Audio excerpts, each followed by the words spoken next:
Get this, the Lions share, मैंने पहले ही आपको बताया था, ध्यान दीजिए स्टूडेंट, मैंने आपको बताया था पहले ही कि इसका अर्थ के अकॉर्डिंग मत चलिएगा।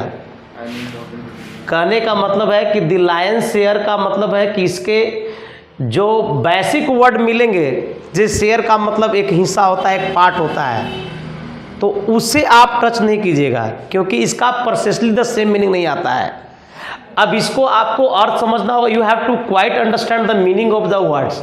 द लायंस शेयर, अगर आप हिंदी जानिएगा तो ऐसे हो गया कि शेर का भाग या शेर का हिस्सा।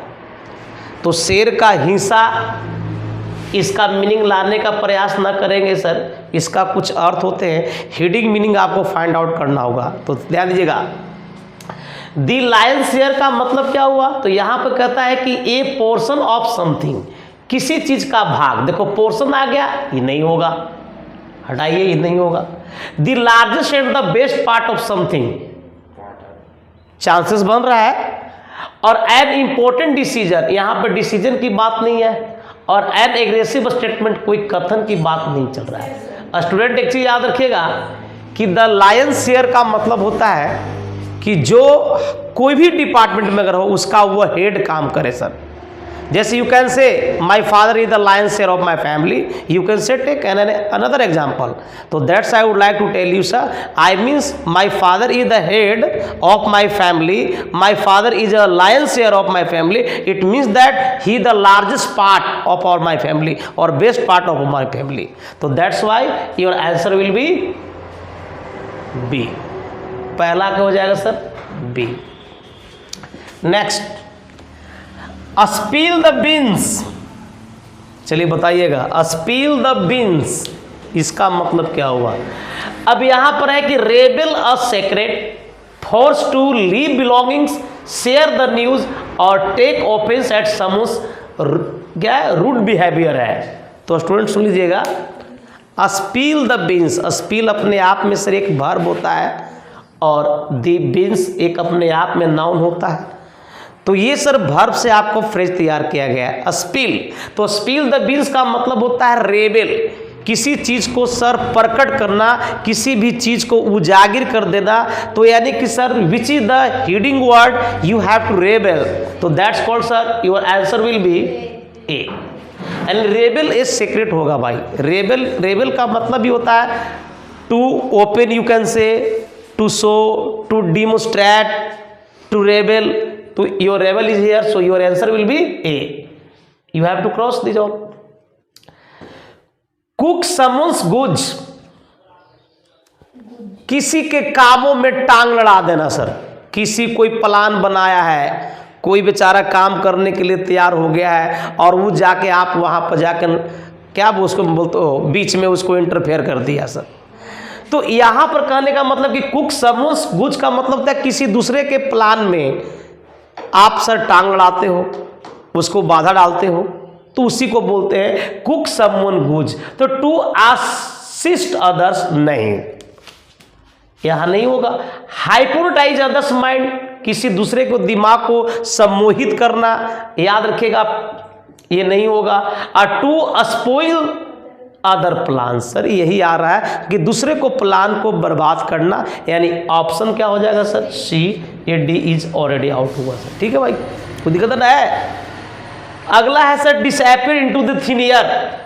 ध्यान दीजिएगा, डिसअपियर इनटू थिन एयर का मतलब क्या हुआ। Just think about this question. चलिए anybody, disappear into thin air, disappear का मतलब क्या होता है बताइए। डिसअपियर का मतलब होता है विलुप्त होना, और उसका अगर हम एंटोनियम की बात करें तो उसका अर्थ होता है एपियर, और एपियर का एंटोनियम की बात करें तो डिसअपियर का मतलब होता है विलुप्त हो जाना है सर। तो स्टूडेंट यहां पर कहता है कि disappear into the thin air, lost forever, लेकिन आगे यहां पर कहता है कि इनटू थिन एयर है, डिसअपियर इनटू थिन एयर है। थिन एयर, थिन का मतलब होता है ऐसे तो अगर आप सामूहिक अर्थ निकालिएगा तो थीन का मतलब दुबला पतला होता है, जैसे लीन हो गया, बहुत सारे, there are so many words you have, but I am telling you कि डिसअपियर इनटू थिन एयर का मतलब होता है लॉस्ट फॉरएवर। नहीं जी, हमेशा के लिए नहीं होगा ये।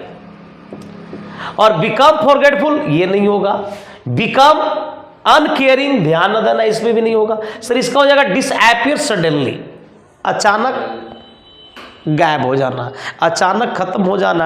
आपका ऑप्शन नंबर क्या हो जाएगा sir? D. Your answer will be D. 5, put the screws on. बताइए sir, put the screws on का मतलब क्या हुआ?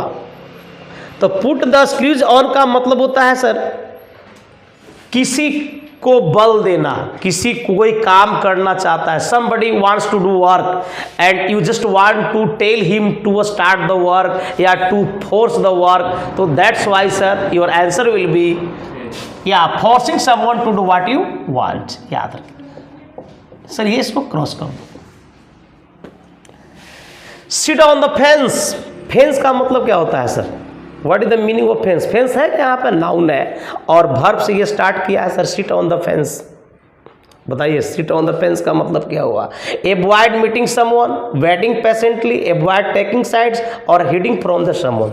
तो स्टूडेंट सुन लीजिए, सिट ऑन द फेंस का मतलब होता है सर कि अवॉइड मीटिंग समवन, किसी इंसान से मिलने नहीं सर, वेटिंग नहीं सर, अवॉइड टेकिंग साइड्स होता है, यानी किसी को पक्ष लेने से सर वो हट जाना, वो होता है सिट ऑन द फेंस। यानी ऑप्शन नंबर हो जाएगा सी। डी को काट दीजिए।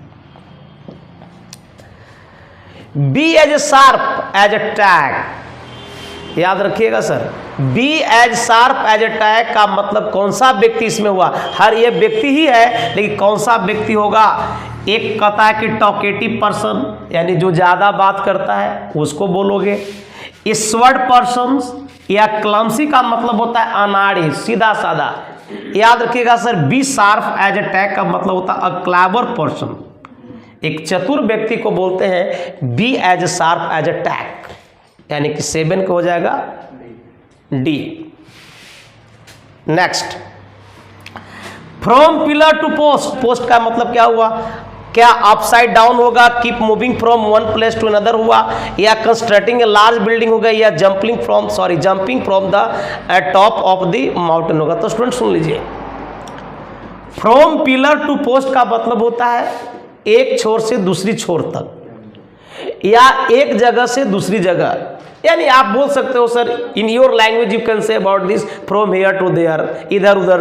तो सर आपका ऑप्शन हो जाएगा sir keep moving from one place to another place, यानी कि सर ऑप्शन हो जाएगा बी। एक स्थान से दूसरे स्थान, फ्रॉम पिलर टू पोस्ट का मतलब होता है इधर उधर से आना जाना का जो होता है, तो ये हो जाएगा आपका keep moving from one place to another. इसको बोलते हैं सर हम लोग अब from pillar to post. Next पर आइए, हेल्थ नहीं है, I am sorry to say, Heath Robinson sir. इसका मतलब क्या होता है?